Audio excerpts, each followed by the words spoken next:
শেখ হাসিনা সরকারের সময় সংরক্ষিত কোটায় প্লট বরাদ্দ পেয়েছিলেন অভিনেতা আরিফিন শুভ, যা বাতিলের সিদ্ধান্ত নিয়েছে রাজউক। শুভর পাশাপাশি মুজিব সিনেমার প্রযোজক লিটন হায়দারের প্লটও বাতিল হচ্ছে।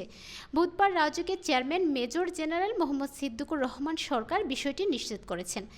জানা যায়, গত বছরের ২৭ নভেম্বর অনুষ্ঠিত রাজউকের বোর্ড সভায় পূর্বাচল নতুন শহর প্রকল্প থেকে শুভকে ১০ কাঠা এবং প্রযোজক লিটন হায়দারকে ৩ কাঠার একটি প্লট বরাদ্দ দেওয়ার সিদ্ধান্ত হয়।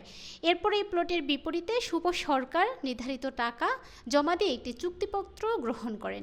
কিন্তু সময় স্বল্পতার কারণে তিনি এই প্লটের রেজিস্ট্রেশন বা নিবন্ধন করে নিতে পারেননি।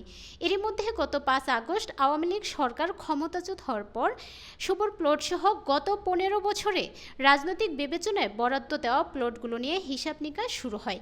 এরই ধারাবাহিকতায় আরফিন শুভ ও লিটন হায়দারের প্লট বাতিলের সিদ্ধান্ত নিয়েছে রাজউক।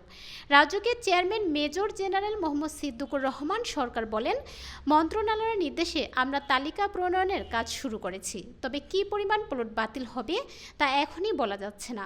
মূলত রেজিস্ট্রেশন হয়নি এমন শতাধিক প্লটের তালিকা তৈরি করা হয়েছে। বোর্ড সভায় এই তালিকা উপস্থাপন করে বরাদ্দ বাতিল করা হবে।